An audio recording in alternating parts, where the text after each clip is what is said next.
آئیے پہلے اللہ تبارک و تعالیٰ کی رحمت کتنی ہے ایک حدیث کی روشنی میں دیکھ لیتے ہیں۔ اناؤنسر نے جیسا کہ آپ کے سامنے بیان کیا کہ آج میرا موضوع بحث اسلام دین رحمت۔ اللہ تبارک و تعالیٰ کتنا رحیم ہے، اس کی رحمت کا ایک منظر ایک حدیث کی روشنی میں دیکھ لیتے ہیں۔ حدیث اس طرح ہے، وعن ابی ہریرہ رضی اللہ تعالی عنہ قال سمعت رسول اللہ صلی اللہ علیہ وسلم یقول ان اللہ خلق الرحمت حین خلقها یا یوم خلقها 100 رحمت فامسک عنده 99 رحمتا وارسل فی خلقه كلهم رحمة واحدة فلو يعلم الكافر بكل الذي عند الله من الرحمة لم ييأس من الجنة ولو يعلم المؤمن بكل الذي عند الله من العذاب لم يأمن من النار۔ رواہ البخاری فی کتاب الرقاق۔ حضرت امام بخاری حدیث پاک کو ایسے ہی کتاب الرقاق میں لائے ہیں۔ حضرت ابو ہریرہ فرماتے ہیں کہ میں نے نبی کریم صلی اللہ علیہ وسلم کو یہ فرماتے سنا کہ اللہ تبارک و تعالی نے جس دن رحمت کو پیدا کیا تو پیدا کرنے کے بعد رحمت کے 100 حصے کر لیے۔ پہلے ٹکڑے سے 2 باتیں معلوم ہوئی، ایک تو رحمت مخلوق ہے، اللہ تبارک و تعالی نے رحمت کو پیدا کیا ہے، جب پیدا کی گئی تو وہ مخلوق ہے۔ دوسری بات یہ معلوم ہوئی کہ رحمت کو پیدا کرنے کے بعد اللہ تبارک و تعالی نے اس کے 100 حصے فرمائے۔ جانتے ہیں 100 حصے رحمت کے کرنے کے بعد 99 حصے اپنے پاس رکھ لیے ہیں۔ فَأَمْسَكَ عِنْدَهُ 99 رحمہ، اپنے پاس اس نے 99 رحمت کے حصے رکھ چھوڑے۔ وَأَرْسَلَ فِي خَلْقِهِ كُلِّهِمْ، اور اپنی تمام مخلوق کے درمیان رحمت کا ایک حصہ دے دیا ہے۔ 99 حصے اس کے پاس ہیں، رحمت کا ایک حصہ تمام مخلوقات کو دے دیا گیا ہے، جس میں جانور بھی شامل ہیں۔ ایک جانور اپنے بچے سے محبت کرتا ہے اسی محبت کی بنا پر، ایک انسان اپنے بچے سے محبت کرتا ہے اسی رحمت کی بنا پر۔ آگے نبی کریم صلی اللہ علیہ وسلم نے ارشاد فرمایا، اللہ کی رحمت کا یہ عالم ہے کہ اگر کسی کافر کو، اس کے نافرمان کو اندازہ ہو جائے کہ اس کی رحمت کتنی ہے، فَلَوْ يَعْلَمُ الْكَافِرُ بِكُلِّ الَّذِي عِنْدَ اللَّهِ مِنَ الرَّحْمَةِ، اگر کسی اللہ کے نافرمان کو یہ معلوم ہو جائے کہ اللہ تبارک و تعالیٰ کتنا رحیم ہے، تو اپنے اس کفر کے باوجود، اپنی اس شرک کے باوجود اور اپنی اس نافرمانی کے باوجود وہ کبھی جنت سے مایوس نہیں ہوگا کہ اللہ تبارک و تعالیٰ مجھے ضرور جنت میں ڈال دے گا، اتنا رحیم ہے۔ تو یہ حدیث بخاری کتاب الرقاق کی ہے۔ اس سے اللہ تبارک و تعالیٰ کی رحمت کا اندازہ ہوا کہ جب 99 حصے رحمت کے اس کے پاس ہیں تو وہ کتنا رحیم ہوگا۔ لکھ دیا، وہ کتاب کدھر ہے؟ اپنی ایک کتاب میں لکھ دیا، وہ کتاب کدھر ہے اور کیا لکھا ہے؟ دونوں سوالوں کا جواب آگے آ رہا ہے۔ فَهُوَ عِنْدَهُ فَوْقَ الْعَرْشِ، وہ اسی کے پاس کہیں عرش کے اوپر رکھی ہوئی ہے، اس کے پاس ہی کہیں ہے۔ فَهُوَ عِنْدَهُ فَوْقَ الْعَرْشِ، وہ کتاب وہیں کہیں اس کے عرش کے اوپر ہے، اس کے پاس کہیں قریب رکھی ہوئی ہے، وہ کتاب تو وہاں ہے۔ کیا لکھا ہوا ہے اس نے مخلوق کو پیدا کرنے کے بعد کہ ان رحمتی تغلب غضبی، بے شک میری رحمت میری غضب پر حاوی ہے، میری رحمت میرے غضب کے اوپر حاوی ہے۔ ویسے میں جبار بھی ہوں، قہار بھی ہوں، لیکن ان تمام صفتوں کے اوپر میرا جو صفت رحم ہے، میری جو صفت رحم وہ غالب ہے۔ جبر کے اوپر، قہر کے اوپر، انتقام کے اوپر، ان تمام صفتوں کے اوپر اللہ تبارک و تعالیٰ کی صفت رحمت حاوی ہے۔ یہ حدیث پاک بھی اللہ تبارک و تعالیٰ کی رحمت کتنی ہے ہمیں شعور دے دیتی ہے، بتا دیتی ہے۔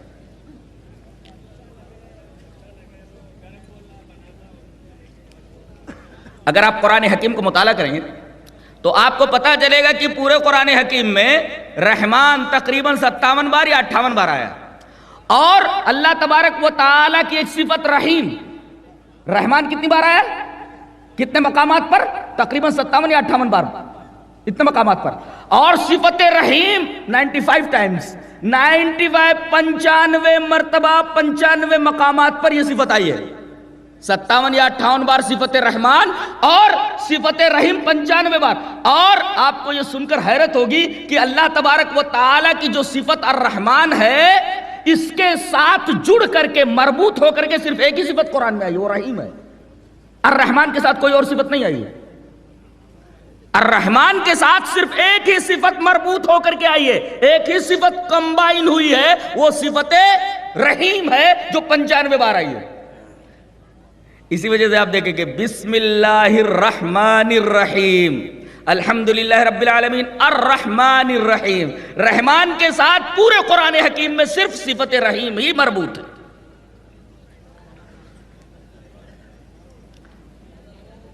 آئیے اب ذرا اس صفت رحم کی اہمیت اور اس کا امپورٹنس دیکھ لیتے.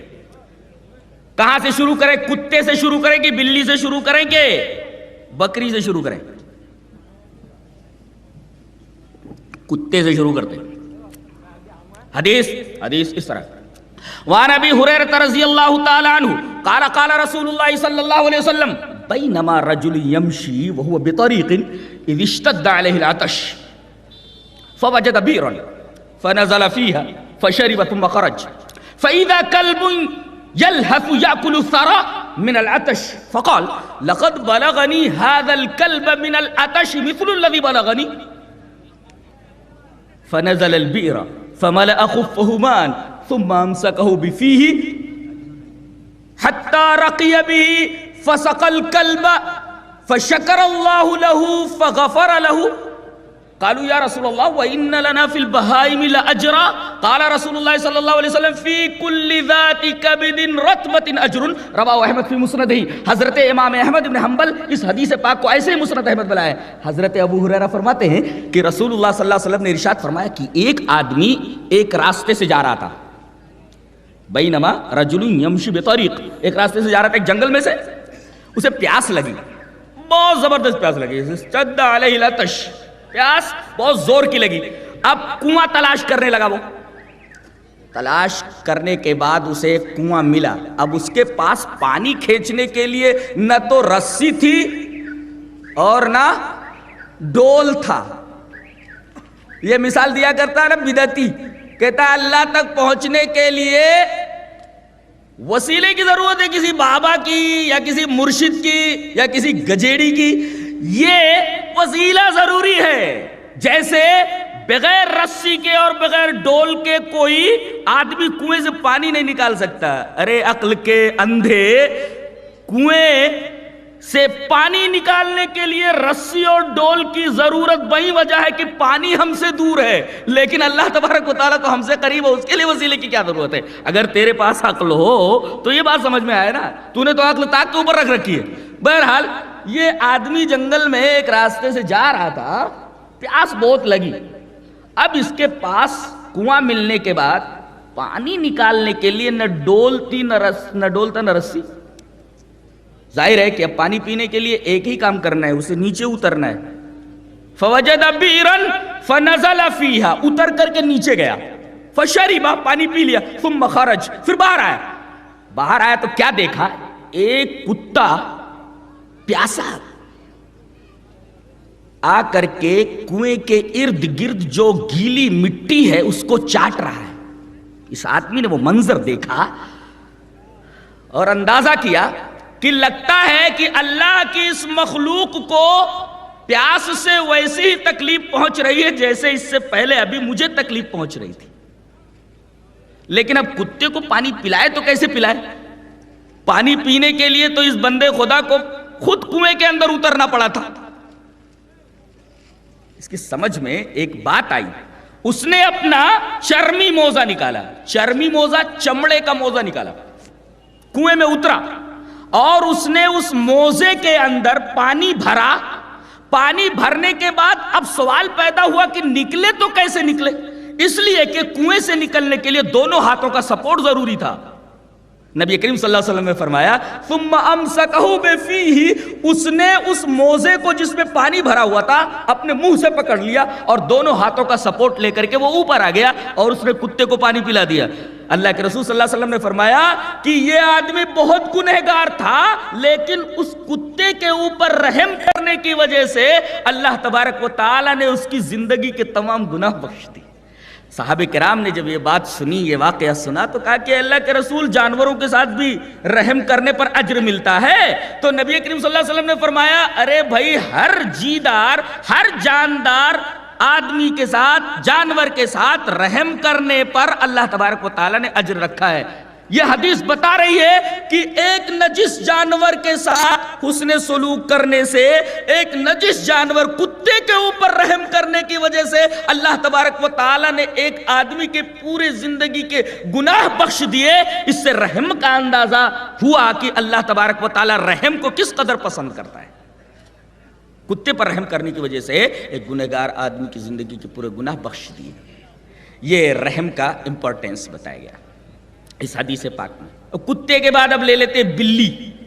بلی کے تعلق سے ایک حدیث پاک جسے امام مسلم رحمۃ اللہ علیہ کتاب البر والصلۃ والآداب میں لائے، روایت اس طرح ہے، وان عبد اللہ بن عمر رضی اللہ تعالی عنہ قال قال رسول اللہ صلی اللہ علیہ وسلم عذبت امرأة فی ہرة اوثقتها فلم تطعمها ولم تسقها ولم تدعها تاكل من خشاش الارض، رواہ مسلم فی کتاب البر والصلۃ والآداب۔ حضرت امام مسلم اس حدیث پاک کو ایسے ہی کتاب البر والصلۃ والآداب میں لائے، راوی حضرت عبداللہ بن عمر ہے۔ حضرت عبداللہ بن عمر فرماتے ہیں کہ رسول اللہ صلی اللہ علیہ وسلم نے ارشاد فرمایا کہ مجھے جہنم کا جب نظارہ کرایا گیا معراج میں، تو میں نے دیکھا کہ ایک بڑھیا عورت جہنم میں جل رہی ہے، عذاب میں مبتلا ہے۔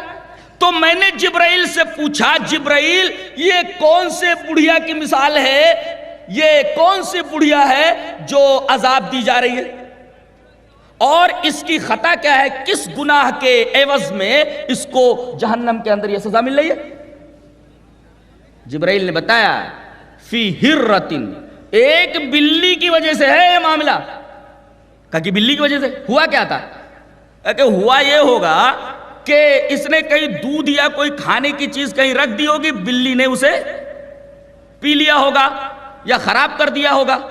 اب غصے میں آ کر کے اس نے بلی کو ایک کمرے میں بند کر دیا، فلم تطعمها، نہ تو کھانا دیا، ولم تسقها، نہ تو پینے کے لیے کچھ دیا، ولم تدعها، اور نہ تو اس کو چھوڑا کہ تاکل من خشاش الارض، کہ زمین کے اندر جائے اور کیڑے مکوڑے کھائے۔ تڑپ تڑپ کر کے وہ بلی اسی کمرے میں مر گئی۔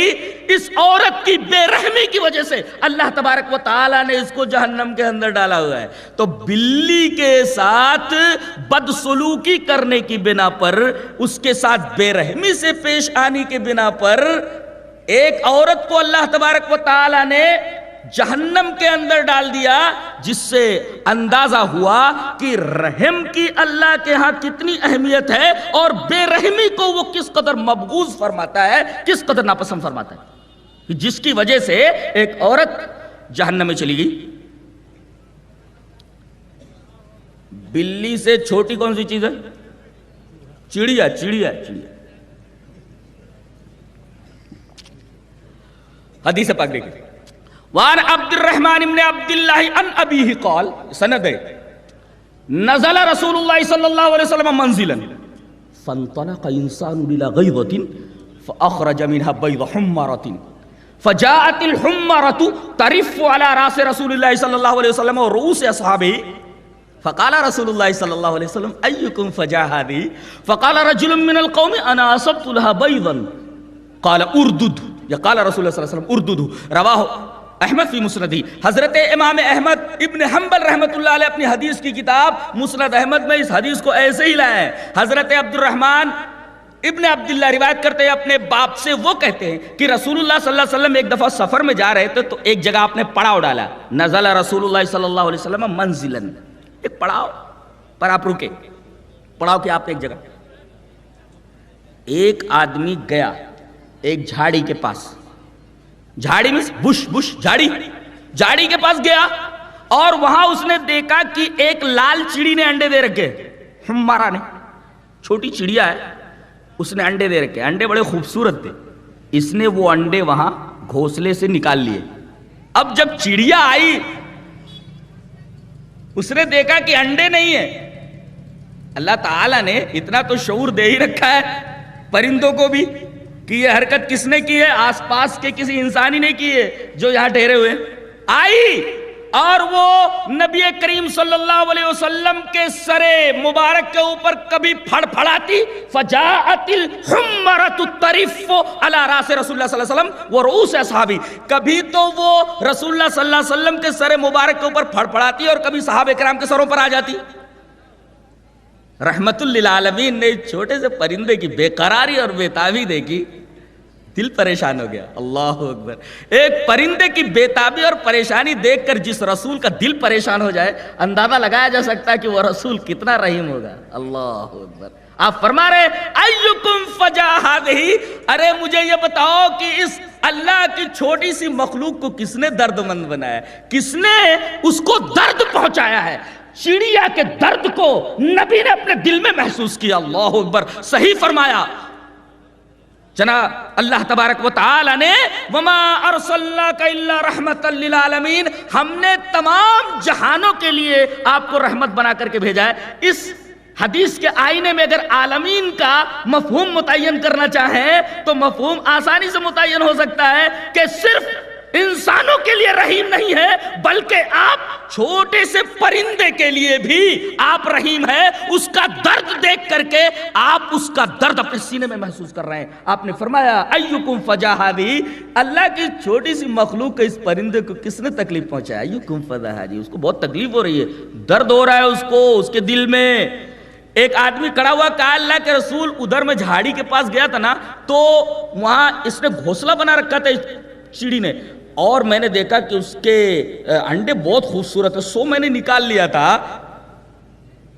فقال رجل من القوم انا اصبت لها بيضا، میں اس کے انڈے نکال لایا ہوں۔ نبی کریم صلی اللہ علیہ وسلم فرمایا جاؤ وہ انڈے وہیں رکھ کر کے آؤ، ارددو، یہ انڈے وہیں اس کے گھونسلے میں رکھ کر کے آؤ۔ اندازہ لگایا جا سکتا ہے کہ جو نبی پرندے کا درد نہ دیکھ سکے، پرندے کی پریشانی سے پریشان ہو جائے، وہ عالمین کے لیے رحمت نہیں تو اور کیا ہو سکتا ہے؟ صحیح فرمایا اللہ تبارک و تعالی نے، وما ارسلناک الا رحمتا للعالمین۔ چڑیا سے چھوٹی کون سی چیز ہوتی ہے؟ اب بولو بولو بولو۔ چیونٹی لے لیتے ہیں بھائی، اب سب سے چھوٹی ہے چیونٹی، لے لیں۔ حدیث دیکھیے، وعن سعید بن المسیب وابی سلمۃ ان ابا ہریرہ رضی اللہ تعالی عنہ قال سمعت رسول اللہ صلی اللہ علیہ وسلم یقول قرصت نملۃ نبی من الانبیاء فامر بقریۃ النمل فاحرقت فاوحى اللہ الیہ ان قرصتک نملۃ احرقت امۃ من الامم تسبح اللہ۔ رواہ البخاری فی کتاب الجہاد والسیر، حضرت امام بخاری حدیث پاک کو کتاب الجہاد والسیر میں لائے۔ حضرت سعید بن مسیب ابو سلمہ کہتے ہیں، روایت کرتے ہیں حضرت ابو ہریرہ سے، حضرت ابو ہریرہ فرماتے ہیں کہ نبی کریم صلی اللہ علیہ وسلم کو یہ بیان فرماتے سنا میں نے کہ ایک نبی کہیں جا رہے تھے، یہ پرانے زمانے کا قصہ ہے جو اس حدیث میں بیان کیا گیا ہے کہ ایک نبی کہیں جا رہے تھے، ایک جگہ رکے تو ایک چیونٹی نے ان کو کاٹ لیا۔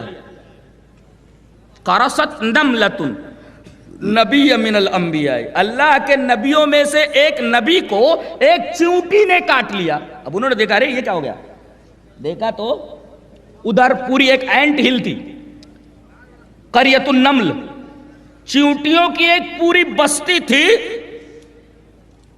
اسی بستی سے، اسی اینٹ ہل سے نکل کر کے اس چیونٹی نے نبی کو کاٹ لیا تھا۔ فوراً آپ نے حکم دیا کہ یہ پوری بستی جلا دی جائے، اینٹ ہل کو آگ لگا دی جائے۔ فَأَمَرَ بِقَرْيَةِ النَّمْلِ فَأُحْرِقَتْ، پوری اینٹ ہل کو آگ لگا دیا گیا، پورا گاؤں، پوری بستی چیونٹیوں کی جل گئی۔ اللہ تبارک و تعالیٰ کو نبی کی یہ حرکت پسند نہیں آئی، وہی فرمائی فَأَوْحَى اللَّهُ إِلَيْهِ، اللہ تبارک و تعالی نے اس نبی کی طرف وہی فرمائی أَنْ قَرَصَتْكَ نَمْلَةٌ أَحْرَقْتَ أُمَّةً مِّنَ الْأُمَمِ تُسَبِّحُ اللَّهَ، کہ تجھے ایک چیونٹی نے کاٹا۔ یہاں نکرہ لا کر کے بڑا عجیب نکتہ پیدا کیا گیا ہے، اور دو باتیں بتائی گئی اس ٹکڑے کے اندر جو ابھی میں بتاؤں گا۔ پہلے ترجمہ دیکھ لیں۔ اللہ نے وحی کی کہ تجھے ایک چیونٹی نے کاٹا اور تو نے ایک پوری امت کو زندہ جلا دیا جو اللہ کی تسبیح بیان کرتی تھی۔ پہلی بات تو یہ معلوم ہوئی حدیث پاک کے اس آخری ٹکڑے سے کہ چیونٹی کا قتل کرنا درست نہیں ہے، ناجائز ہے۔ چیونٹی کو آپ قتل نہیں کر سکتے۔ اور دوسری بات یہ معلوم ہوئی کہ بھئی جرم اگر کوئی کرتا ہے تو سزا مجرم کو دی جائے۔ یہ کیا کس جرم کوئی کرے سزا کسی کو دی جائے؟ جانتے ہیں دنیا میں فساد کی بنیادی وجہ کیا ہے؟ جرم کوئی کرے سزا کسی کو دی جائے، فساد کی بنیادی خرابی کی بنیادی وجہ یہ ہے۔ تو اگر اس چیونٹی نے کاٹا تو سزا اس کو دے دیتے۔ یہ کیا کہ جرم کرے ایک چیونٹی سزا پوری قوم کو دی جائے، یہ قرین انصاف نہیں ہے۔ حدیث پاک سے یہ مسئلہ مستنبط ہوا۔ اور دوسرا مسئلہ یہ کہ چیونٹی کا قتل کرنا درست نہیں ہے۔ اور تیسرا مسئلہ یہ معلوم ہوا کہ اللہ کی یہ مخلوق چیونٹی یہ بھی شعور رکھتی ہے اور اللہ تبارک و تعالیٰ کی تسبیح بیان کرتی ہے۔ احرقت امۃ من الامم تسبح اللہ، اور یہی بات سورہ بنی اسرائیل میں اللہ تبارک و تعالیٰ نے فرمائی ہے وَإِن مِّن شَيْءٍ إِلَّا يُسَبِّحُ بِحَمْدِهِ وَلَكِن لَّا تَفْقَهُونَ تَسْبِيحَهُمْ، کائنات کی ہر شے محو عبادت ہے، کائنات کی ہر شے محو تسبیح ہے۔ یہ اور بات ہے کہ تم اس کی تسبیح کا انداز نہیں سمجھ سکتے، اس کی تسبیح کو سمجھ نہیں سکتے، ویسے کائنات کی ہر شے اللہ کی تسبیح بیان کرتی ہے۔ اگر درخت کے پتے پھڑ پھڑانے لگے تو سمجھو درخت اللہ تبارک و تعالیٰ کی تسبیح بیان کر رہا ہے۔ اللہ اللہ، کائنات کی ہر شے اللہ تبارک و تعالیٰ کی تسبیح بیان کر رہی ہے۔ تو میں نے اس حدیث سے استدلال بس اتنا کرنا چاہا ہے کہ ایک چیونٹی کا قتل بھی اسلام پسند نہیں کرتا۔ نبی نے ایک چیونٹی کو قتل کیا تو وہی آئی کہ تمہارا یہ فعل صحیح نہیں ہے۔ بتائیے جس مذہب کے اندر ایک چیونٹی کو نہیں قتل کیا جا سکتا، درست نہیں ہے، تو پھر ایسی قوم کو دہشت گردی کا لیبل لگانا، دہشت گرد قرار دینا، یہاں تک کہ رحمت للعالمین کو معاذ اللہ دہشت گرد قرار دینا، یہ دنیا کا سب سے بڑا ظلم ہے۔ اس سے بڑا ظلم تو نہیں ہو سکتا۔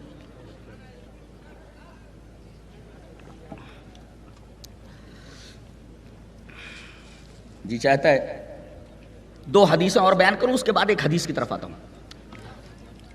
حدیث پاک حضرت ابو ہریرہ سے امام بخاری کتاب الجہاد والسیر میں لائے، روایت اس طرح ہے وعن ابی ہریرہ رضی اللہ تعالی عنہ انہ قال بعثنا رسول اللہ صلی اللہ علیہ وسلم فی بعث فقال ان وجدتم فلانا وفلانا فاحرقوهما بالنار ثم قال رسول اللہ صلی اللہ علیہ وسلم حين اردنا الخروج انی امرتکم ان تحرقوا فلانا وفلانا وَإِنَّ النَّارَ لَا يُعَذِّبُ بِهَا إِلَّا اللَّهُ فَإِن وَجَدتُّمُوهُمَا فَاقْتُلُوهُمَا رواہ البخاری فی کتاب الجہاد والسیر۔ یہ روایت ایسے ہی بخاری کتاب الجہاد میں موجود ہے۔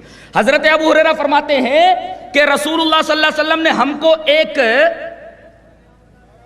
لشکر میں بھیجا، اور جب ہم لوگ تیار ہونے لگے تو آپ نے فرمایا دیکھو دو آدمیوں کو، فلاں اور فلاں کو، اگر پانا تو انہیں زندہ جلا دینا، فَأَحْرِقُوهُمَا بِالنَّارِ، ان دونوں کو زندہ جلا دینا۔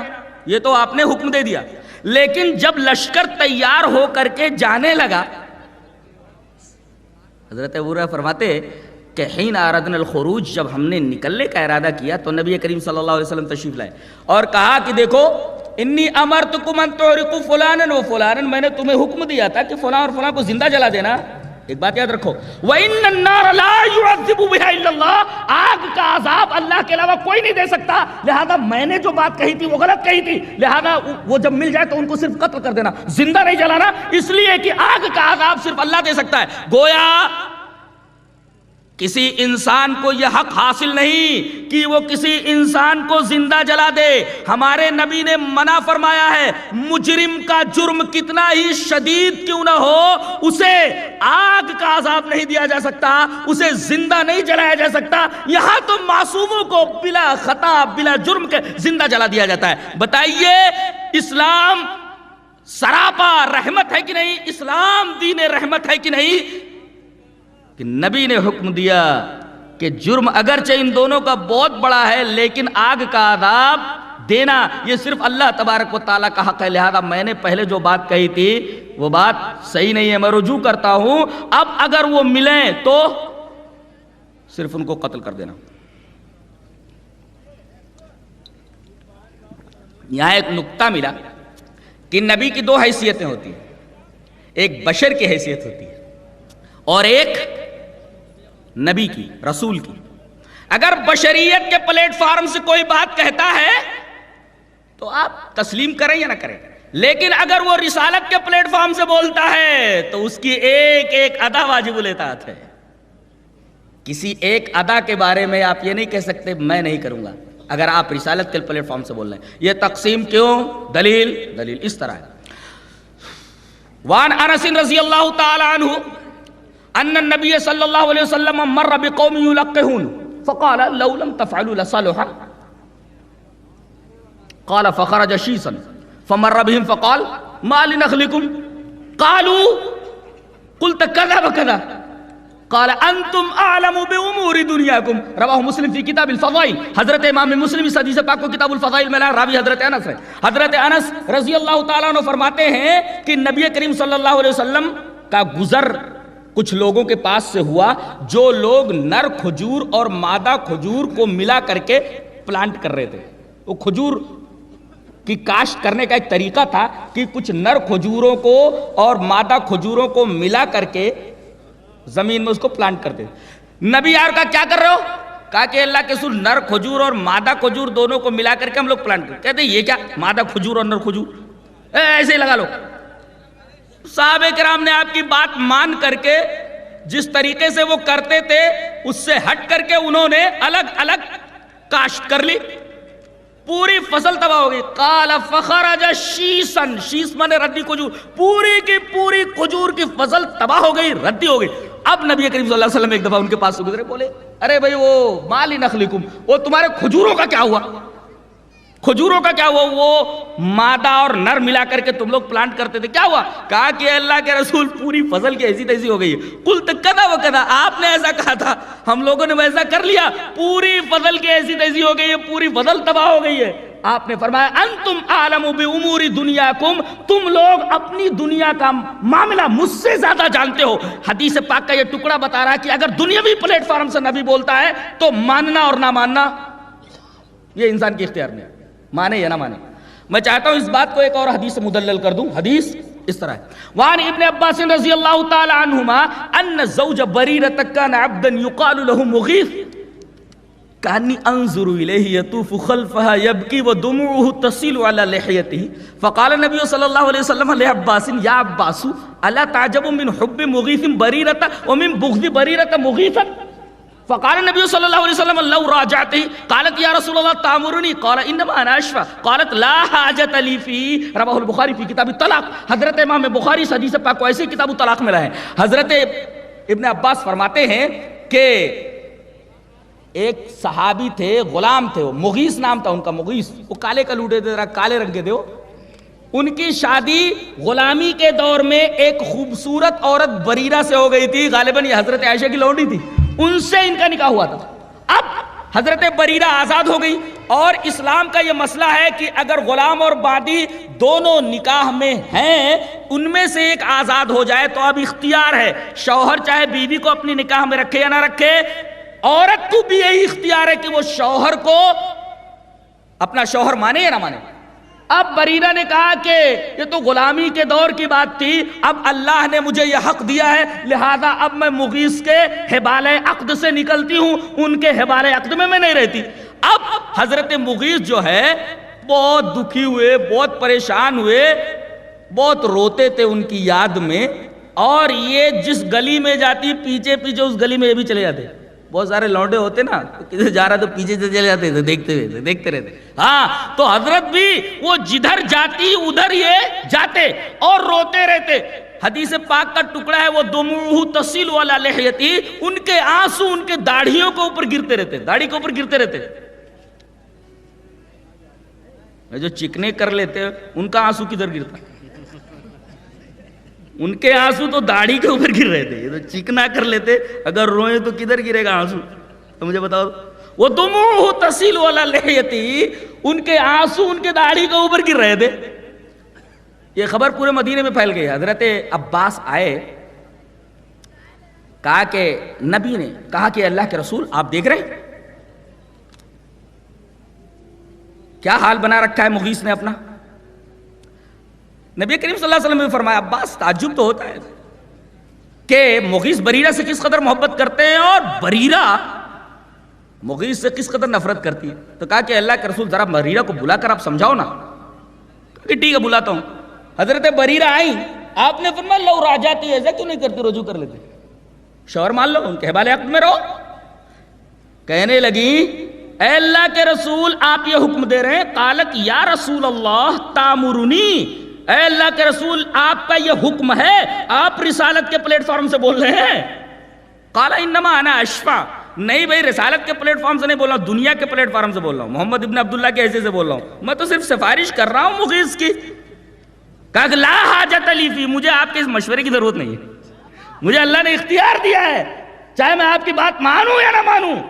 آپ اگر رسالت کے پلیٹ فارم سے بول رہے ہیں تو میں ابھی رجوع کرتی ہوں، اور اگر آپ محمد ابن عبداللہ کی حیثیت سے بول رہے ہیں تو آپ کے مشورے کی مجھے ضرورت نہیں. لا حاجت لی فی سے پتہ چلا کہ نبی کے دو حیثیتیں ہیں. اور ایک نقطہ یہاں جو ملا وہ یہ ہے، اعتراض کرتے ہیں کہ مسلمانوں کے ہاں اسلام میں اس قدر عورتوں کو دبا کر رکھا جاتا ہے کہ وہ اپنی آواز نہیں نکال سکتی.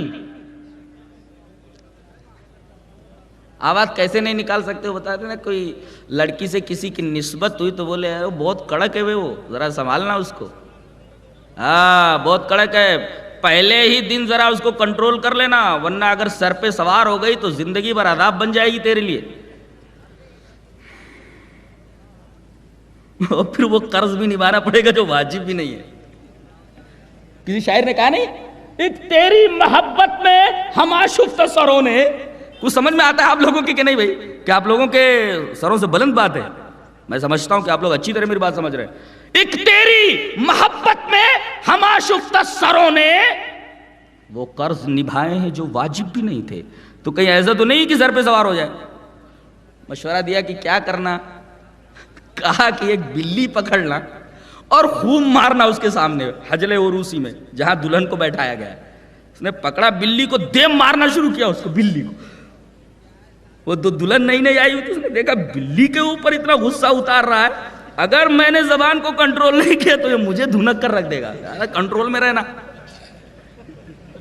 اسلام پر یہ اعتراض ہے کہ وہ عورتوں کو دبا کر رکھنے کا حکم دیتا ہے، دبا کر رکھا جائے. یہاں دیکھیے ایک لونڈی نبی کائنات کے سامنے بول رہی ہے کہ اگر آپ حکم دے رہے تو مانوں گی، اگر آپ مشورہ دے رہے تو آپ کو مشورہ نہیں مانتی. کون کہتا ہے کہ اسلام میں عورتوں کو بولنے کی اجازت نہیں ہے، وہ اپنا حق نہیں مانگ سکتی؟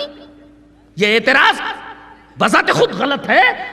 یہ حدیث بتا رہی ہے کہ عورتوں کو بھی نبی کے سامنے بولنے کی اجازت ہے. اور وہ واقعہ تو زباں زد خاص و عام ہے، ہر آدمی جانتا ہے کہ حضرت عمر نے منبر پر چڑھ کر کے کہا کہ میں چاہتا ہوں لوگ بہت زیادہ مہر متعین کرنے لگے ہیں تو ذرا اس کی تحدید کر دیتا ہوں، کم مہر رکھا کریں.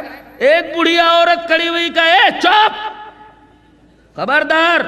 اللہ نے جب کہہ دیا ہے کہ ان آتیتموہن قنطارا فلا تاخذوا منہ شیئا، قنطار دینے کی بات کہی ہے اللہ نے، تو کون ہوتا ہے اس کو متعین کرنے والا؟ اگر پہاڑ کے برابر بھی سونا، پہاڑ کے برابر بھی روپیہ اگر مہر میں رکھ دیا جائے تو اس کا جواز قرآن سے ملتا ہے، تو کون ہوتا ہے اس کو متعین کرنے والا؟ حضرت عمر خاموش ہو گئے، کہا اللہ اکبر، ہمارے درمیان ایسی عورتیں بھی موجود ہیں جو عمر سے زیادہ علم رکھتی ہیں، عمر کے سامنے فتویٰ بیان کرتی ہیں۔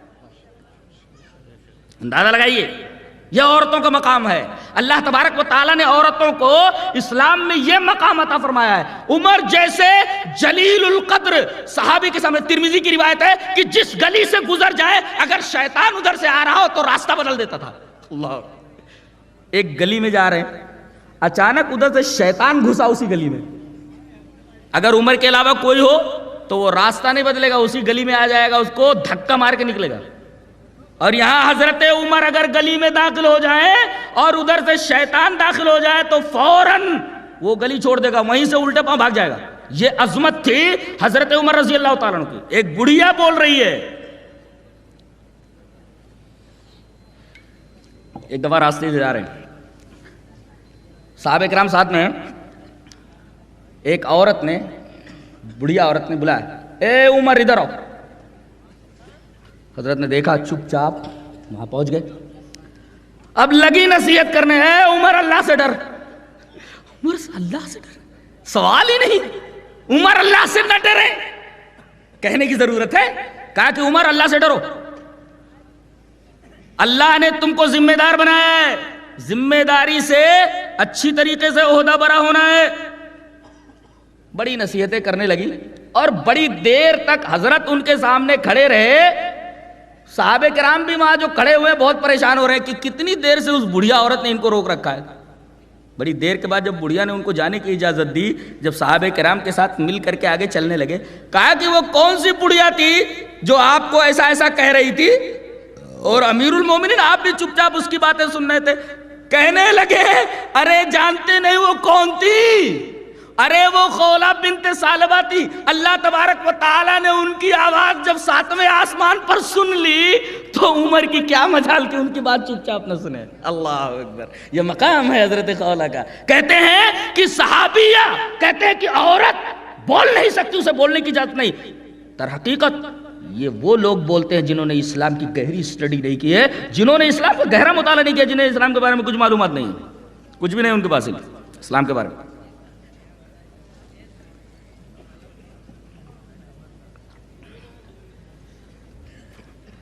اب آ جائیں پلٹ کر پیچھے، نبی کریم صلی اللہ علیہ وسلم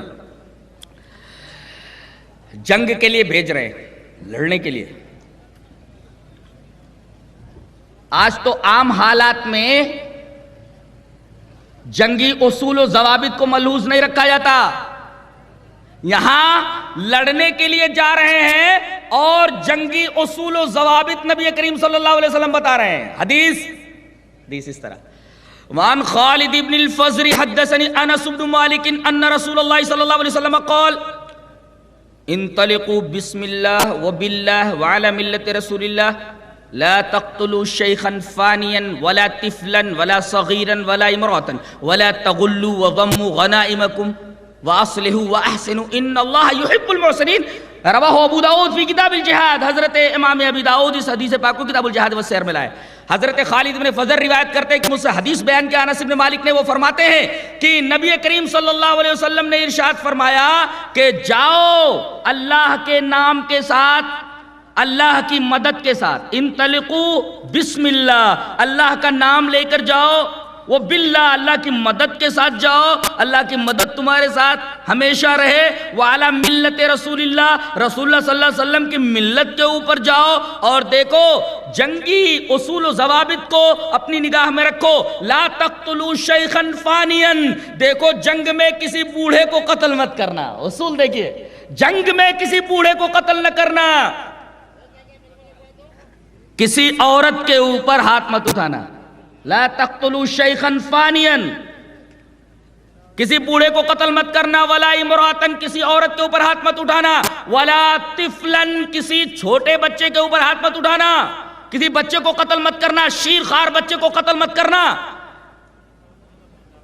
اللہ اکبر، اور دیکھو غنیمت کے مال کے اندر خیانت نہ کرنا، اسے اکٹھا کرنا اور اصلاح کرتے رہنا، اچھے کام کرتے رہنا، بے شک اللہ اچھے کام کرنے والوں کو پسند کرتا ہے. یہ پوری حدیث پاک کا ترجمہ ہے. غور کیجئے، جنگ کے اندر جاتے ہوئے اللہ کے رسول صلی اللہ علیہ وسلم جنگی اصول بیان کر رہے ہیں کہ کسی بوڑھے کو قتل نہیں کرنا، کسی عورت کے اوپر ہاتھ مت اٹھانا، کسی بچے کے اوپر ہاتھ مت اٹھانا، کسی بچے کو قتل مت کرنا.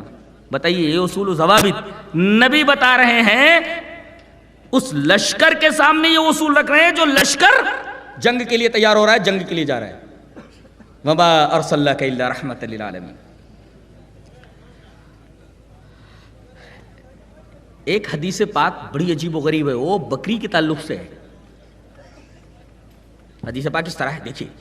وعن ابن عباس رضی اللہ تعالی عنہما قال قام رسول اللہ صلی اللہ علیہ وسلم على رجل واضع رجله على صفات شاة ويحد شفرته وهي تلحظ إليه ببصرها فقال افلا قبل هذا اتريد ان تميتها موتا. رواه البيهقي في كتاب الضحايا. حضرت امام بیہقی اس حدیث پاک کو ایسے ہی کتاب الضحایا کے اندر لائے. حضرت ابن عباس فرماتے ہیں کہ رسول اللہ صلی اللہ علیہ وسلم ایک راستے سے گزرے تو ایک آدمی کے پاس کھڑے ہو گئے. وہ آدمی کیا کر رہا تھا؟ اس نے بکری کو پٹک کر کے اس کی گردن کے اوپر لات رکھ رکھا تھا، اور اس کو گرانے کے بعد اس کی گردن پر لات رکھنے کے بعد اس کے سامنے ہی چھری تیز کر رہا ہے، اور بیچاری ڈر کے مارے وہ اس کی طرف دیکھ رہی ہے. وہ یہ تلحظ الیہ ببصرہا، گھبرا کر کے پریشان ہو کر کے ڈر کے مارے اس کی طرف دیکھ رہی ہے. نبی کریم صلی اللہ علیہ وسلم نے اسے مخاطب کر کے فرمایا افلا قبل هذا، ارے اس کو گرانے سے پہلے کیوں نہیں چھری دبا کر لی؟ اتريد ان تميتها موتا، ایک موت تو دے ہی رہا ہے، اس کے سامنے چھری تیز کر کے ایک موت اور دینا چاہتا ہے.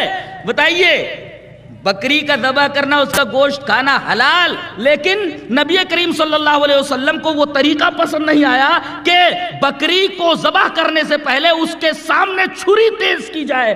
جب جانور کے ساتھ اس طریقے کا سلوک نبی پاک صلی اللہ علیہ وسلم نے روا نہیں رکھا ہے، اس کے ساتھ بھی حسن سلوک کا حکم دیا ہے، تو کیا اللہ تبارک و تعالی نے یہ بات بالکل پرفیکٹ نہیں فرمائی کہ وما ارسلناک الا رحمۃ للعالمین، کہ ہم نے اپنے رسول کو رحمت بنا کر کے بھیجا ہے پوری کائنات کے لیے.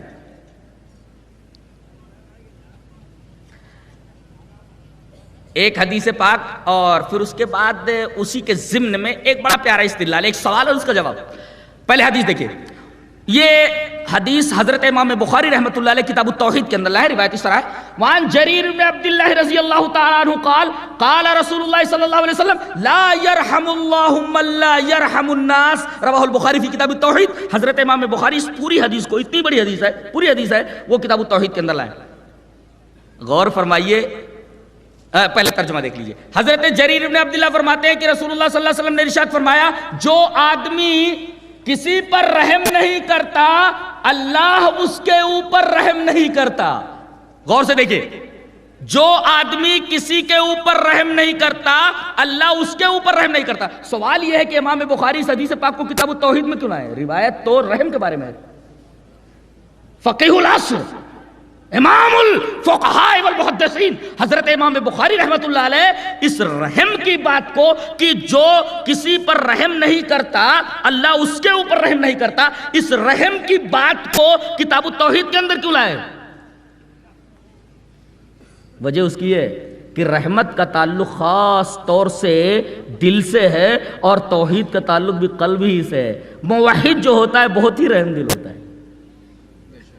جس کے دل میں توحید جتنی ہی زیادہ جاگزی رہتی ہے، جتنی ہی زیادہ مضبوط رہتی ہے، جس کی توحید جتنی زیادہ مضبوط رہتی ہے، وہ آدمی اتنا ہی زیادہ رحم دل ہوتا ہے. اللہ، اسی وجہ سے امام بخاری حدیث پاک کو کتاب التوحید کے اندر لائیں. گویا کہ رحم کا اور توحید کا بڑا گہرا تعلق ہے، ایک دوسرے سے بڑا گہرا رابطہ. موحد جو ہوتا ہے وہ بڑا رحیم ہوتا ہے. اسی وجہ سے صحابہ کرام رضوان اللہ تعالی علیہم اجمعین بھی بڑے رحیم تھے. اور ایک عجیب ربط ہے، اللہ نے فرمایا کہ میں رحمان اور رحیم، اپنے بارے میں فرمایا. کیا فرمایا؟ الحمدللہ رب العالمین الرحمن الرحیم، میں رحمان اور رحیم. تو رحم کی صفت سے جس طرح میں متصف ہوں، میرا نبی بھی اسی صفت سے متصف ہے. وما ارسلناک الا رحمۃ للعالمین، میں الرحمن الرحیم تو میرا نبی رحمت للعالمین، اور آپ کے ہاتھ پر بیعت کرنے والے، آپ کے ہاتھ کے اوپر پہلے ایمان لانے والے صحابہ کرام رضوان اللہ تعالی علیہم اجمعین بھی اس صفت سے متصف، جیسا کہ اللہ نے سورہ فتح کے اندر ارشاد فرمایا محمد الرسول اللہ والذین معہ اشداء علی الکفار رحماء بینہم، یہ صحابہ کرام کی صفت بیان کی گئی کہ وہ غیروں کے اوپر سخت ہیں مگر اپنوں کے درمیان بڑے رحیم ہیں۔ اللہ نے اپنے کو رحم سے متصف فرمایا، صفت رحمت سے متصف فرمایا، اپنے نبی کو صفت رحمت سے متصف کیا۔ اسی طریقے سے صحابہ کرام کے بارے میں بھی وہی صفت لائی گئی، رحماء بینہم۔ اقبال نے کہا نہیں ہو حلقہ یاراں تو بریشم کی طرح نرم، کیا بولتے ہیں؟ ہو حلقہ یاراں تو بریشم کی طرح نرم، رزم حق و باطل تو فولاد ہے مومن۔ یعنی مسلمان کسی کے اوپر بیجا ظلم نہیں کرتا، کسی کو بیجا ستاتا نہیں۔ یہ اور بات ہے کہ کوئی سانپ کے دم پر پیر رکھ دے تو سانپ تو کاٹے گا ہی نا، اسے اجازت تو نہیں ہے کہ وہ کسی کو ستائے، لیکن اگر کوئی اس کے پیچھے پڑ جائے تو خاطر خواہ تو سزا ضروری ہے، سزا ضروری ہے۔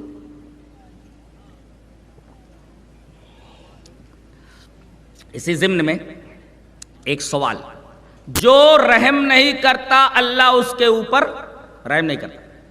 اچھا ہم لوگ جنازے میں کیا پڑھتے ہیں؟ جنازے میں سورہ فاتحہ پڑھتے کہ نہیں پڑھتے؟ نہ دیوبندی پڑھتا ہے، بریلوی پڑھتا، کوئی نہیں پڑھتا، اور پکے سچے متبع رسول بیچارے۔ پہلے وہ حدیث پاک پڑھ دیتا ہوں۔ وان طلحة بن عبد الله بن عوف قال صليت خلف ابن عباس رضی اللہ تعالی عنہما على جنازة فقرأ بفاتحة الكتاب وقال لِيَعْلَمُوا أَنَّهَا سُنَّةٌ، رواہ البخاری فی کتاب الجنائز۔ امام بخاری اس حدیث پاک کو ایسی کتاب الجنائز میں لائے۔ حضرت طلحہ ابن عبداللہ ابن عوف فرماتے ہیں کہ میں نے نبی کے پیچھے ایک آدمی کی نماز جنازہ پڑھی تو حضرت ابن عباس جو نماز پڑھا رہے تھے انہوں نے سورہ فاتحہ پڑھی نماز جنازہ میں، اور جب انہوں نے سلام پھیرا تو کہا کہ میں نے جو سورہ فاتحہ پڑھی ہے جان لو کہ یہ سنت ہے، اور جب صحابی بولتے کہ میرا یہ فعل سنت ہے اس کا مطلب وہ نبی سے ثابت ہے۔ ایسے صحابی نہیں بولتا کہ یہ سنت ہے، انہوں نے فرمایا نبی کی سنت ہے۔ کتنے لوگ ہیں اور نبی کی سنت کے بارے میں فرمایا حضرت ابن عباس نے کہ جنازہ سورہ فاتحہ کے ساتھ پڑھا جائے۔ اہل حدیثوں کے علاوہ کوئی بھی نماز جنازہ میں سورہ فاتحہ نہیں پڑھتا، اور بیچاروں کا دعویٰ ہے کہ یہ بہت بڑے متبع رسول ہیں، یہ پکے سنی ہیں۔ جب سنی کا کیا مطلب؟ سنت کے اوپر عمل کرے کہ سن کر سنی؟ سنت کا مطلب یہ ہے کہ سنت کے اوپر عمل کرے۔ تو نماز جنازہ میں سورہ فاتحہ کیوں نہیں پڑھتا؟ ابن عباس نے تو فرمایا کہ یہ نبی کی سنت ہے۔ اور اب سورہ فاتحہ پڑھنے کے بعد کیا پڑھا جاتا ہے؟ اللہم اغفر لحینا و میتنا و شاہدنا و غائبنا وغیرہ۔ آگے رحم کی بھی درخواست کی جاتی ہے، رحم کی بھی درخواست کی جاتی ہے، اللہ تبارک تعالیٰ مردے کے اوپر رحم فرما، رحم کی بھی دعا کی جاتی ہے۔ استدلال یہ کرنا ہے کوئی ہجڑا مر گیا، ہاں کیا بول گیا میں؟ ہجڑا نا، ہجڑا مخنث مر گیا، اس کی نماز جنازہ پڑھنا کہ نہیں پڑھنا؟ یہ مسئلہ آیا تو مفتی کے پاس، مفتی کیا جواب دے گا؟ ہجڑے کی نماز جنازہ پڑھنا کہ نہیں پڑھنا؟ اولاً تو ملتے نہیں ہیں وہ مرنے کے بعد، ملتے نہیں ہو، کہاں لے جایا جاتا ان کو، کیسے ان کو دفنایا جاتا اللہ کو معلوم۔ اولاً تو مل جائے تو نماز جنازہ پڑھنا کہ نہیں پڑھنا؟ ہاں اب دیکھیں یہاں اللہ کے رسول صلی اللہ علیہ وسلم نے نماز جنازہ میں جو دعا پڑھی ہے، اگر فقیہ ہے اور اہل حدیث ہی حقیقت میں فقیہ ہوتے، اللہم اغفر لحینا و میتنا، اے اللہ بخش دے ہمارے زندے کو اور ہمارے مردے کو، یعنی جو ہمارا ہو جائے، اہل حدیث ہو جائے اگر کوئی ہجڑا تو اس کی نماز جنازہ پڑھی جائے گی۔ ورنہ نہیں پڑی جائے گی. چلے نا, استدلال صحیح ہے نا جی. عبداللہ روپڑی نے یہ استدلال کیا ہے, یہ میرا استدلال نہیں ہے. اگر وہ موحد ہے, سنت رسول کے اوپر عمل کرتا ہے, تو ایسے مخنث کی نماز جنازہ پڑھی جائے گی, وہ بھی سورہ فاتحہ کے ساتھ. اللہم اغفر لحینا ومیتنا وشاہدنا وغائبنا وغیرہ ذلك.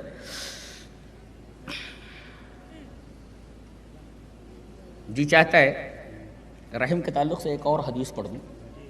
حدیث اس طرح ہے. وعن عبداللہ ابن عمرو رضی اللہ تعالیٰ عنہ قال قال رسول اللہ صلی اللہ علیہ وسلم الراحمون يرحمهم الرحمن ارحموا من في الارض يرحمكم من في السماء.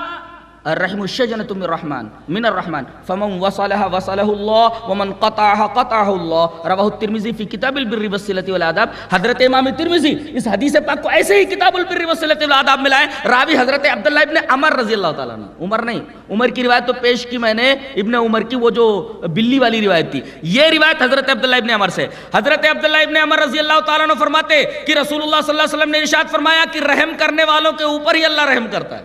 اللہ الراحمون یرحمہم الرحمن, رحمان رحم کرتا ہے رحم کرنے والوں کے اوپر. لہذا اگر تمہیں اللہ تبارک و تعالیٰ کا رحم چاہیے تو دنیا والوں کے اوپر رحم کرو. اچھا, عجیب بات تو یہ ہے کہ یہاں کسی کی تخصیص نہیں کی گئی کہ کس کے اوپر رحم کرو, عام بات کہی گئی ارحموا من فی الارض یرحمکم من فی السماء. زمین کے اوپر جو ہیں تم ان کے اوپر رحم کرو تو آسمان میں جو ہے وہ تمہارے اوپر رحم کرے گا. فی السماء کا لفظ عقیدے سے تعلق رکھتا ہے. آج ایک قوم گزری ہے, قوم جو آج بھی موجود ہے, گزر بھی چکی ہے, اور اس کے بقیات خبیثہ آج بھی موجود ہے. صوفی لوگ, صوفی ایک پورا گروہ ہے, مذہب ہے ان کا, جو اسی شجر خبیث سے جڑا ہوا ہے, اس شجر خبیث کے نیچے کھڑا ہوا ہے پورا کا پورا مذہب, ایک پورا گروہ. وہ کہتے ہیں کہ اللہ ہر جگہ موجود ہے, اللہ ہر جگہ موجود ہے. ارے اللہ عرش پر مستوی ہے, وہ ہر جگہ کیسے موجود ہو سکتا ہے؟ الرحمن علی العرش استوی, رحمان عرش کے اوپر مستوی ہے ذات کے اعتبار سے, وہ دنیا میں نہیں آتا. ہاں علم کے اعتبار سے, تصرف کے اعتبار سے, ارادے کے اعتبار سے وہ ہر جگہ موجود ہے. کائنات کی ایک شے کا اسے علم ہے, ایک ذرے کا علم اسے, لیکن ذات کے اعتبار سے وہ عرش پر مستوی ہے. اور یہ بات کم علم لونڈی کو معلوم تھی جو آج کے ہمارے فلاسفر حضرات نہیں جانتے. ایک لونڈی لائی گئی جسے آزاد کیا جانا تھا, موتقا آزاد کیا جانا تھا, اس کو لائی گئی. نبی کریم صلی اللہ علیہ وسلم نے اس کو آزاد کرنے کی ترغیب سے پہلے اس کا امتحان لیا, ٹیسٹ لیا. اللہ کے رسول نے فرمایا کہ اللہ کہاں ہے؟ ویئر از اللہ, اللہ کدھر ہے, کہاں ہے؟ فوراً لوڈی نے اپنا ہاتھ آسمان کی طرف اٹھایا, انگلی آسمان کی طرف اٹھائی. اللہ اوپر ہے, اوپر ہے اللہ. لونڈی نے کہا ہر جگہ موجود ہے. بتائیے کس طریقے کے عقائد سے صحابہ کرام رضوان اللہ تعالی علیہم اجمعین کے کس طرح نکھرے ہوئے ستھرے عقائد تھے, اور آج پڑھے لکھے لوگوں کے عقیدے اس کے در بگڑے ہوئے. کہتے ہر جگہ موجود ہے. ارے ذات کے اعتبار سے عرش پر مستوی ہے, علم کے اعتبار سے ہر جگہ موجود ہے, تصرف کے اعتبار سے ارادے. تو ارحموا من فی الارض یرحمکم من فی السماء, تم زمین پر جو ہیں ان کے اوپر رحم کرو تو جو آسمان میں ہے وہ, یہاں فی کا مطلب ہے اعلی, آسمان پر ہے, آسمانوں کے اوپر ہے, بلندی کی طرف اشارہ ہے. کرو مہربانی تم اہل زمین پر, خدا مہربان ہوگا عرش بری پر. یہ ترجمہ کر لیجئے. اس کے بعد اللہ کے رسول نے فرمایا الرحیم شجنۃ من الرحمن, یہ رحم رحمان سے نکلا ہے, رحمان سے مشتق ہے. تو جو رحم کو جوڑے گا اللہ اس کو جوڑے گا, جو رحم کو کاٹ دے گا اللہ اس کو کاٹ دے گا. مجھے اس حدیث کے تناظر میں ایک واقعہ یاد آیا. حضرت ابو ہریرہ رضی اللہ تعالیٰ, جانتے ہیں کون ہے؟ حدیثوں کے بہت ہی شیدائی, بھوکے پیاسے یہ نبی کریم صلی اللہ علیہ وسلم پیچھے پیچھے چلا کرتے تھے کہ کبھی کوئی حدیث بولیں اور یہ فوراً لکھ لیں، اس کو یاد کر لیں۔ نبی کریم صلی اللہ علیہ وسلم کے اس دنیا سے چلے جانے کے بعد کافی دنوں کے بعد طائف آپ کا آنا ہوا۔ کہاں؟ طائف گئے۔ شور ہو گیا پورے طائف میں کہ نبی کریم صلی اللہ علیہ وسلم کے پیارے صحابی حضرت ابو ہریرہ طائف آئے ہوئے ہیں، ان کا بیان رکھ دیا جائے۔ آج تو دین سے کوئی محبت تو ہے نہیں، بڑے خوش نصیب ہیں آپ لوگ، اللہ تبارک و تعالیٰ آپ لوگوں کے آنے کو قبول فرمائے کہ آپ لوگ دین کی نسبت سے یہاں آئے ہیں، دین کی محبت میں آئے ہیں۔ یہ کام فضولیات میں بھی، یہ وقت فضولیات میں بھی صرف ہو سکتا تھا۔ بڑے خوش نصیب ہیں آپ لوگ جو یہاں تشریف لائے۔ طائف میں شور مچ گیا کہ نبی کے بڑے پیارے صحابی ابو ہریرہ آئے ہوئے ہیں، بیان رکھ دیا جائے ان کا طائف کی جامع مسجد میں۔ منبر پر حضرت بیٹھ گئے۔ بیٹھتے ہی سب سے پہلے آپ نے یہ فرمایا کہ اگر کوئی اس مجلس کے اندر قاطع رحم بیٹھا ہوا ہو، رشتے داری کو کاٹنے والا، تو اٹھ کر چلا جائے۔ یہ بات سننے کے بعد ایک نوجوان مجلس کے آخر سے اٹھا اور دروازے سے سیدھا نکلتا ہوا آگے چلا گیا۔ پھر آپ نے بیان شروع کیا۔ تقریر ختم ہوئی، وہ نوجوان تھوڑی دیر کے بعد آ کر بیٹھ گیا۔ تقریر ختم ہونے کے بعد وہ آیا، کہا کہ آپ رسول کے صحابی ہیں، آپ نے ایک بات کہی کہ اگر اس مجلس کے اندر کوئی رشتہ داری کا کاٹنے والا بیٹھا ہو تو اٹھ کر چلا جائے۔ میں تو اٹھ کر چلا گیا تھا۔ اے اللہ کے رسول کے صحابی، میرا اور میرے ماموں کا 36 کا آنکڑا تھا، محاورہ ہی بنتی نہیں تھی۔ میں ان کو منا کر آ گیا، میں نے معافی مانگ لی، منا کر آ گیا ہوں، تب بیٹھا ہوں۔ میں یہ پوچھنا چاہتا ہوں آپ نے ایسی بات کیوں کہی؟ کہا ابو ہریرہ رضی اللہ تعالیٰ عنہ نے کہ میں نے جناب محمد الرسول اللہ صلی اللہ علیہ وسلم کو یہ فرماتے سنا ہے کہ جس مجلس کے اندر کوئی قاطع رحم موجود ہو، اس مجلس کے اوپر رحمت کے فرشتے نہیں آتے۔ پتہ نہیں کتنے لوگ ہیں یہاں، پتہ نہیں رحمت کے فرشتے ادھر ہیں بھی کہ نہیں، اللہ بہتر جانتا ہے۔ کتنے قاطع رحم یہاں بیٹھے ہوئے، بھائی سے بھائی کا جھگڑا ہے، ماموں کا بھانجے سے جھگڑا ہے، پتہ نہیں کیا کیا، کون کون سے بغض اور کون کون سے کینے لیے ہوئے لوگ، کیا کیا پھڈا اور کیا کیا لفڑا کیے ہوئے آئے ہوئے ہیں لوگ ہیں۔ یہ تو میرا ایک گمان ہے، یقین نہیں۔ اللہ تبارک و تعالی ہم کو ان تمام چیزوں سے محفوظ رکھے، خاص طور سے قطع رحم سے، اس لیے کہ حدیث پاک میں ہے جو ابھی میں نے پڑھا، حضرت عبداللہ ابن عمر رضی اللہ تعالیٰ سے مروی ہے، فَمَن وَصَلَهَا وَصَلَهُ اللَّهُ، جو رحم کو، رشتہ داری کو جوڑے گا اللہ اس کو جوڑے گا، وَمَن قَطَعَهَا قَطَعَهُ اللَّهُ، جو اس رشتہ داری کو کاٹ دے گا اللہ اس کو کاٹ دے گا۔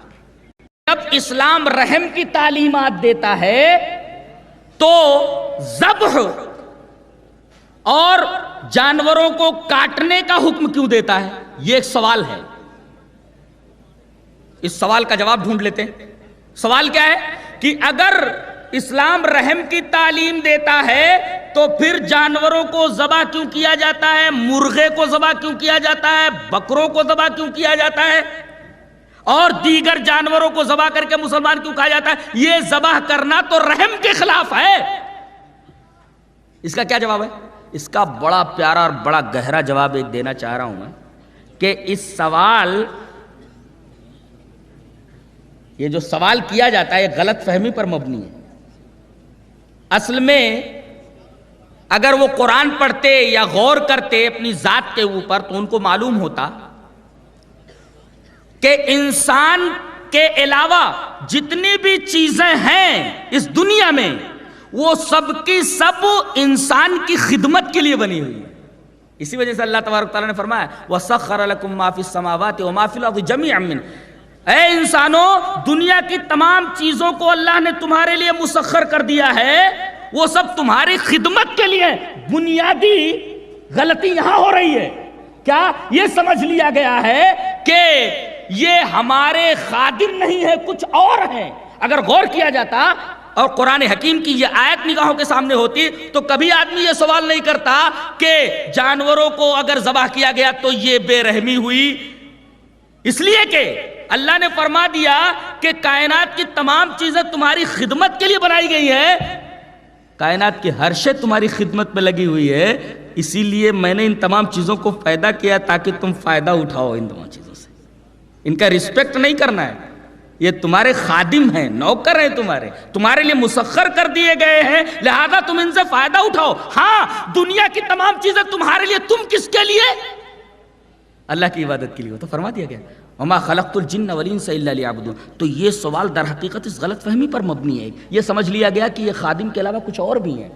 اب دیکھیے اگر کوئی آدمی گوشت نہ کھائے تو فطرت سے انحراف کرتا ہے، اور عجیب بات تو یہ ہے کہ اگر بلی چوہے کو مار کر کھا جائے تو کوئی بلی کے اوپر تشنیع نہیں کرتا، کوئی طنز نہیں کرتا، بلی کو کوئی سزا نہیں دیتا، بلکہ بلیوں کو تو پالتے۔ کتا بھی گوشت ہی کھاتا ہے، کتوں کو لیے ہوئے یہ اعتراض کرنے والے گاڑیوں میں گھومتے رہتے ہیں، کوئی اعتراض نہیں کرتا کہ یہ چوہے کو کائے کو کھا جاتا ہے، اب بلی کو کائے کو مار ڈالتا ہے۔ شیر ہرن کا شکار کرتا ہے اور دیگر جانوروں کا شکار کرتا ہے، اس کو زو کے اندر پالا جاتا ہے، کوئی اعتراض نہیں کرتا شیر کے اوپر، کوئی اعتراض نہیں کرتا بلی کے اوپر، کوئی اعتراض نہیں کرتا کتے کے اوپر، بلکہ ان کو باقاعدہ پالا جاتا ہے۔ تو یہ اعتراض شیروں کے اوپر کیوں نہیں ہے، صرف انسان کے اوپر کیوں ہے؟ اور ہم یہ بھی دیکھتے ہیں کہ جتنے بھی گوشت خور ہیں جانور، ان کے جو دانت ہیں نا وہ کچلیوں والے ہیں، لیکن جو جانور گوشت نہیں کھاتے، گھاس وغیرہ کھاتے، ان کے دانت کچلیوں والے نہیں ہوتے۔ گھاس کھانے والے جانوروں کے دانت الگ ہوتے ہیں، گوشت کھانے والے جانوروں کے دانت الگ ہوتے ہیں۔ اب انسان ذرا اپنے دانتوں کے اوپر نگاہ ڈالے تو اس کو عجیب لگے گا کہ اس میں کچھ دانت ایسے ہیں جو گوشت کھانے والے، کچلیوں والے، اور کچھ دانت ایسے جو سبزی کھانے والے ہیں۔ تو فطرت خود یہ بتا رہی ہے، انسان کی ساخت، اس کا اسٹرکچر یہ خود بتا رہا ہے کہ یہ گوشت بھی کھانے کے لیے بنایا گیا ہے اور یہ سبزی بھی کھانے کے لیے بنایا گیا ہے۔ اگر اس کے اوپر پابندی عائد کی جائے تو در حقیقت یہ فطرت سے انحراف ہوگا، یہ نیچر سے انحراف ہوگا۔ اور اعتراض کرنے والوں کی کتابوں میں یہ ساری باتیں لکھی ہوئی ہیں، جس بات کو انہوں نے ایشو بنا لیا ہوا ہے۔ تو بہرحال یہ بات ثابت ہوئی کہ سچ مچ یہ دین رحمت ہے اور سراپا رحم ہے، اس کا رسول سراپا رحم تھے، صحابہ کرام رضوان اللہ تعالی علیہم اجمعین، اور اسی رحم کی تعلیم اسلام دیتا ہے۔ دیکھو اسلام کی خصوصیات بیان کر کے بات کو ختم کرتا ہوں۔ اسلام کی 4 خصوصیات ہیں، ذہن نشین کر لیا جائے، یہ لے کر کے جاؤ۔ ایک تو مساوات ہے، یہ خصوصیت ہے اس کی۔ دوسری خصوصیت اس کی ہے مال کی حفاظت، تیسرے جان کی حفاظت، چوتھے عزت کی حفاظت۔ عزت کی حفاظت کے لیے مومن مردوں سے کہا گیا قل للمؤمنین یغضوا من ابصارہم، اپنی نگاہیں جھکائیں مومن مرد۔ عورتوں سے کہا گیا وقل للمؤمنات یغضضن من ابصارہن، مومنہ عورتیں اپنی نگاہیں جھکا لیں۔ دیکھیں عزت کی حفاظت یہ اسلام کی ایک خصوصیت، اور مال کی حفاظت ولا تاکلوا اموالکم بینکم بالباطل، مال کو باطل طریقے سے مت کھاؤ، مال کی حفاظت۔ اور جان کی من قتل نفسا بغیر نفس او فساد فی الارض فکانما قتل الناس جميعا، جو آدمی بلا وجہ کسی ایک آدمی کو قتل کر دے وہ پوری انسانیت کا قاتل ہے۔ بتائیے انسانی جان کا احترام کسی اور مذہب کے اندر اس طریقے کا ہے؟ انسانی جانوں کا احترام اس انداز کا کسی اور مذہب کے اندر آپ نہیں پائیں گے۔ اور مساوات کا جہاں تک معاملہ ہے، آپ دیکھیں گے کہ جو مردوں کے حقوق ہیں وہی عورتوں کے بھی حقوق ہیں۔ یہ اور بات ہے کہ یہ جو تھوڑا نشیب و فراز رکھا گیا ہے وہ دنیاوی کام کو چلانے کے لیے۔ بتائیے اگر فوج کے اندر سب کو کمانڈر ان چیف بنا دیا جائے، فوج لڑ سکتی ہے؟ اس میں ایک آدمی کو تو کمانڈر ان چیف بنانا ہی پڑتا ہے۔ اگر کمانڈر ان چیف نہیں بنائیں گے فوج لڑے گی کیسے؟ سارے کمانڈر ان چیف ہو جائیں، سارے حکم دینے لگیں گے تو لڑے گا کون؟ ایسے ہی اللہ تبارک و تعالیٰ نے خانگی زندگی کو، آئلی نظام کو برقرار رکھنے کے لیے ذرا دونوں کے دائرے کار کو بانٹ دیا ہے۔ حقوق کا جہاں تک تعلق ہے حقوق دونوں کے مساوی ہیں، وَلَهُنَّ مِثْلُ الَّذِي عَلَيْهِنَّ بِالْمَعْرُوفِ۔ جو لوگ یہ کہتے ہیں کہ عورتوں کے حقوق کو غصب کیا جاتا ہے اسلام کے اندر، انہیں اسلام کے بارے میں کوئی معلومات ہی نہیں ہے۔ حقوق کے اندر دونوں مساوی ہے، اور جیسے اسلام ان کے لیے مردوں کے لیے ویسے عورتوں کے لیے، ایمان جس طرح مردوں کے لیے عورتوں کے لیے، ساری چیزیں برابر ہیں۔ من عمل صالحا من ذکر او انثی، جو بھی مرد یا عورت نیک عمل کرے، دیکھیے مساوات حقوق کے اندر، یہ اسلام کی خصوصیات ہیں۔ ان تمام چیزوں کو اگر انسان اپنی نگاہوں کے سامنے رکھے تو اس کے سامنے یہ بات کھل کر کے آ جائے گی کہ سچ مچ اسلام دین رحمت ہے۔ اللہ تبارک و تعالی ہمیں نیک عمل اور اچھی سمجھ کی توفیق عطا فرمائے۔ وآخر دعوانا الحمدللہ رب العالمین۔